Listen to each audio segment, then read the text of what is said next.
जिल्हा परिषद पंचायत समितीच्या निवडणुका झाल्या. जिल्हा परिषद तुम्हाला चांगले यश मिळालं. पंचायत समितीमध्ये तुम्हाला मात्र दुर्दैवाने जागा कमी मिळाल्या. काय कशामुळे? काय आता ते आमची 12वी सीट 100-125 मताने गेली. वारुवाडीची सीट थोडक्यात गेली. महादेव बाळासाहेबचा पण जरा पराभव झाला. आणि अनपेक्षितपणे इकडं बोरी कांदळीची सीट आहे, त्याच्यामध्ये जिल्हा परिषदला चांगली मतं आहेत, पण त्याच्याच खालोखाली पंचायत समितीला जे बडेताई होत्या त्यांना अनपेक्षितपणे कमी मतं आहेत. त्याच गावात त्यांची कमी मतं आहेत, म्हणून जर असं थोडं झालं. आणि अपेक्षित जे पंचायत समितीला यश पाहिजे होतं तसं झालं नाही.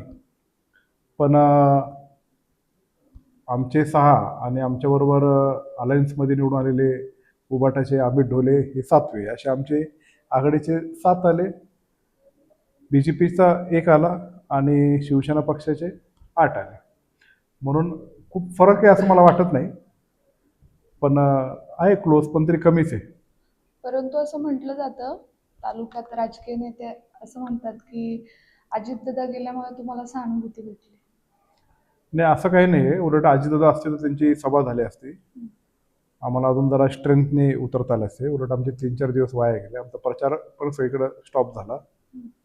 आणि त्यातून अजितदादाचं 28 तारखेला झाल्यानंतर ते मतदानाची तारीख 7 तारीख होती. त्यानंतर शेवटच्या 2-3 दिवसात प्रचार पिकअप खूप मोठ्या मध्ये शिवसेनेने केला होता, सभा घेऊन त्यांच्या रॅलीज काढून. हे तसं राष्ट्रवादी काँग्रेस पक्ष हे दुःखात असल्यामुळं त्यांनी काही केलं नाही, फक्त इलेक्शनची प्रोसिजर ती पार पाडली. पण त्याच्यामुळं पंचायत समितीला आमचं जरा थोडासा लॉस झाला. नाही तर आम्ही ते जाणीवपूर्वक तिथं जर बारकाईने लक्ष दिलं असतं, सगळ्या गोष्टी निहाय जे पंचायत निवडणुकीमध्ये करतात तसे अजून 2 सीट आम्ही निश्चित प्रकारे काढले असते, एक तर वारुवाडीची आणि 12वीची. तुमचे 6 सदस्य निवडून आले.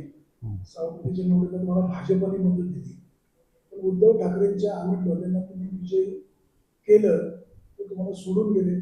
काय कसं घडलं? काय आता ते अमित ढोलेंनाच माहिती, आणि ते शिवसेना उद्धव बाळासाहेब ठाकरे पक्षालाच माहिती. जेव्हा पंचायत समितीच्या सभापती पदाची निवडणूक लागली तेव्हा एकतर निश्चित होतं की आमचे 6 आणि अमित ढोले 7 आम्ही अल्पमतात होतोच. आणि भारतीय जनता पार्टी आणि शिवसेना एकत्र होऊन त्यांचा सभापती आणि उपसभापती होईल असं मला प्रथमतः वाटलं. पण भारतीय जनता पार्टीचे जे उमेदवार निवडून आले, संजयराव वराडे, त्यांचे नेते, आणि ते पण आत्ताचे आमदार, आणि त्यांच्यावर त्यांनी चर्चा केली. पण त्या चर्चेमध्ये त्याला काहीतरी हीन पद्धतीची वागणूक मिळाली असं समजलं. आणि संजयरावचं मत होतं की आपण अतुल शेठ बरोबर राहू.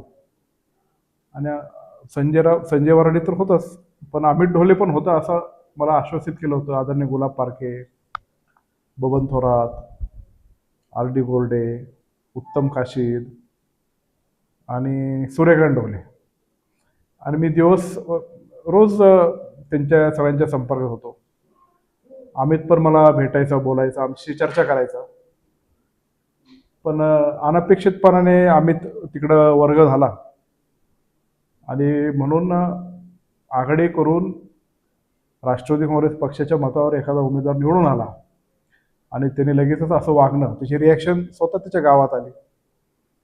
म्हणून जीवनामध्ये काय कमवलं आणि काय गमवलं याची अमित ढोलेंनी स्वतःच शहानिशा केली पाहिजे. त्या गावातल्या एका वयोवृद्ध माणसाची भावना होती, इथं पदाला किंमत नाही, इथं माणसाला किंमत आहे.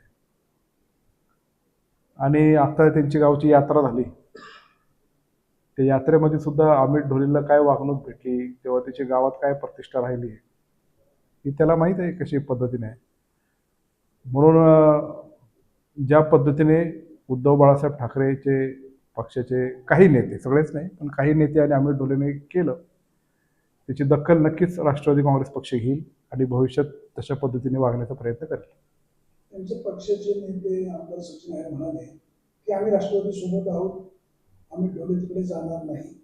अमित ढोले खासगीत असं सांगतायत की आमच्या सगळ्या नेत्यांचा पक्ष प्रमुखांसह मला समोर पाठिंबा द्यायला पाठिंबा होता आणि आहे. आता विषय असा आहे, शेण खाल्लं हे निश्चित आहे, शेण कोणी खाल्लं हा संशोधनाचा विषय. आता सचिन अय्यरचा जर विषय घेतला तर सचिन अय्यर पण मला 2-3 वेळा भेटलेले आहे. आणि सचिन अय्यरांचे माझ्याकडं लेटेस्ट मेसेजेस आहेत की जेव्हा शरददादा म्हटले की आम्ही सचिन अय्यरांची परवानगी घेतली, आम्ही उद्धव साहेबांची परवानगी घेतली, त्याचे व्हिडिओ क्लिप्स मी त्यांना पाठवलेले आहेत. आणि मी जेव्हा त्यांना ते पाठवले तर त्यांनी मला एकच मेसेज केला की ही इज लाईंग. हे तुम्ही बघू शकता किंवा झूम करून बघा तुम्ही याच्यावर की सचिन अय्यरने काय मेसेज केलेला आहे.